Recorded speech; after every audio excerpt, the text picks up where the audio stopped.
All right, ladies and gentlemen, we're back at the studio. Let's jump right in. Peter Moore was interviewed by some of the gentlemen that have access to some of the executives. Danny Pena has a podcast, and so shout out to him. And Paris asked Peter Moore what he thought about Xbox's more recent multi-platform strategy. In the interview, he said if they had a choice to not make hardware, they'd happily take that choice and just deliver games like Netflix with a better proposition. So he's alluding to what Phil Spencer said, which is we make more money on our console, obviously. If you guys remember the last set of interviews that were done, and it leads me to also keep my own hypothesis, or I guess I would say my own small analysis, that the console brings in the most amount of money for Xbox. Hence, this console is not going anywhere. What's happened is y'all have allowed for the gaslighting and the confusion of the talking heads and the media insiders to bother you. We that have not had access to the insiders, that have sat here and painstakingly looked through data sets, done some, boyish level math, and come to conclusions, can only hang on the data. So looking at Paris ask a former, executive what he thinks about Xbox's multi-platform strategy, especially in today's market, was a little weird. I was like, does he still not know? Or is he wanting or putting them in a position where they affirm exactly why their business strategy is going to that direction? It could be the latter, it could be the former. But here's something that's very interesting. Some folk in our community here, in the Video Game Festival community, are pointing out that one of the things that's going on right now for Xbox players is that you're on a wait and see level of, your own opinion. So Sandman45981, shout out to you. I think Sandman's an Xbox guy. And Sandman, you said, a lot of us are in a wait and see position due to the interview of Phil Spencer saying he wants to bring PC stores to Xbox players. If they're trying to do this, it will remove Xbox from the console market. Now, we need to hold our horses. I'm one of those who says be a little bit more conservative when it comes to this notion. Everybody expecting Xbox to go ahead and layer Windows on an Xbox console and all of that are not looking at the behavior of most console gamers. Most console gamers don't want to even go ahead and buy a pre-built PC because somebody's told them that they have to install drivers, and hence they don't want to deal with any of the stress. So when you think about the behavior of console gamers, you have to realize that there's going to be some drawback within Xbox to do that. If you also think about the fact that the PC side may also draw money away from Xbox in the sense that now you got a layered PC on your Xbox, well, guess where you're going to buy your games? You're going to buy them on Steam because you don't have to pay to play online. Whereas where Xbox is making its biggest amount of money, which is on the console via subscription, is going to take a hit. And so I've told y'all on the Xbox side, temper down those expectations, because if the math does not math as to how they can keep this big green pie, which is up here, and I say pie, the bar, right, and still be able to, figure out a way to do it, they may give a limited version or a limited, capability to that, or not even bother doing it at all and take another route in terms of maybe modularity and so on and so forth. Again, everything is still on the floor. We don't know what's going on, but I'm just saying that with the data of how they're making a lot of money on their consoles in its current form, opening it up may open up some doors that they may not necessarily be ready for. This is just my opinion. Because many people keep saying this, it's definitely going to sell their consoles more. My dude, how many people are going to want to leave their PlayStation library just because now an Xbox can now play PC games that include PlayStation games that they already play and have? That's another question you got to answer. So if you're waiting for that, in that regard as an Xbox player, I can say, sure, maybe wait for it, but don't go get your hopes too high. That to me is a wise way to go. I said, if they do it like the Steam Deck, it will be just fine. And Sandman, you said, yeah, but how would consumers react if Xbox did a move like that and got out of the console market? Sandman, they have no choice. They have no choice. Their exec said, if they had the choice, would they make hardware? No. By that, means unless that they can find a way. By the way, if you guys don't know what these numbers mean, this green bar is about $3 billion of subscription monies.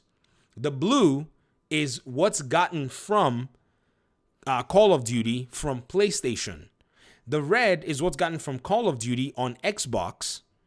Estimatedly, by the way, I took some round figures based on statements made and numbers that we have on Call of Duty sales and such. The yellow bar is, which one was the yellow bar? I can't even remember. I think that's Steam. And then the other one, I think, is Battle.net or something like that. I can't remember. I just threw some numbers together. Bear with me. All this to say, unless they can replicate this $3 billion or more, which is being projected to be $5 billion, unless they can replicate this outside of the console, they're not going to leave console. You're waiting to see Xbox do the impossible. Like, right? If Xbox could do this, it will be the most amazing feat I've ever seen in business. It will be the most amazing feat they've ever seen in business. And they're the $1 trillion company. Does that make sense?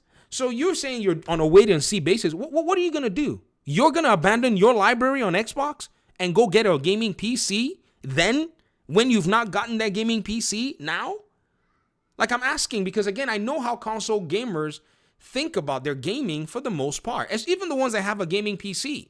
You're still attached and still in some cases jealous of the possibility of murking up your library. Guys, I have demo computers that I've built to show you guys that is gathering dust on how to come to PC. I literally have computers of that nature. So I know how y'all are. Like, I've spent my time, my resources, my efforts to show you, and I've seen your reactions. Do you think Xbox is not seeing the same reactions too?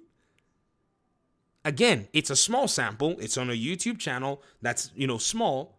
But I've even seen external comments from other sides and even outside on Twitter.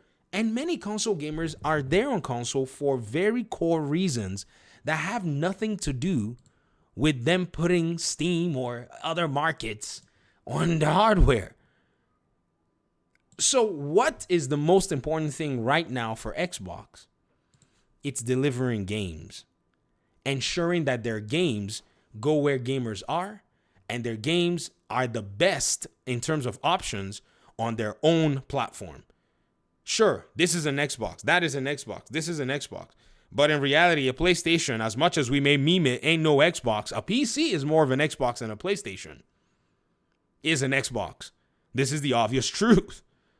So anybody who comes into their ecosystem has access to anything that they're offering out there, or most of what they're offering in their ecosystem. In fact, I would say everything that Xbox offers to its ecosystem, you get the benefit of it if it's coming directly from Xbox.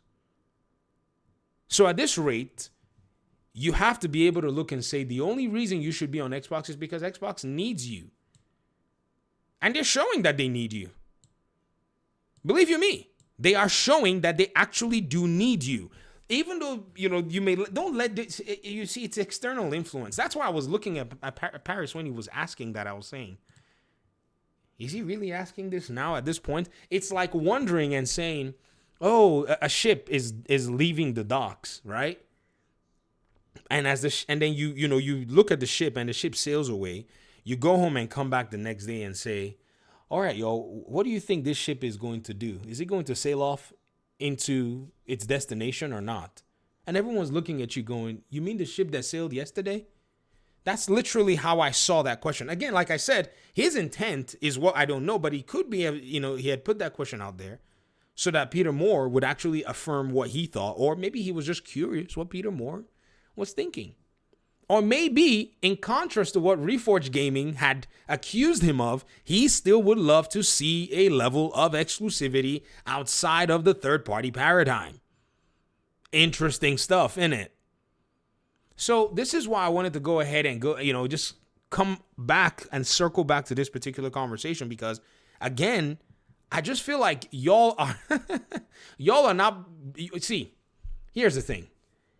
Treat the Xbox ecosystem like an outsider, which is what we are. We're all outsiders, we don't own the ecosystem. We have, some machine or some investment into the ecosystem, but treat it like an outsider. The moment you treat it like an outsider, you'll realize exactly what it is that most of us are talking about. Xbox has no reason to not sell consoles. It needs the console market. It needs its core player base. 20, 30 billion, because it can't replace 30 million users on the series overnight. So it needs you guys to be able to keep its business going forward and to keep its sustainability going forward. And that's just the reality. Thanks for watching the video. Talk to me in the comment section. Peace out.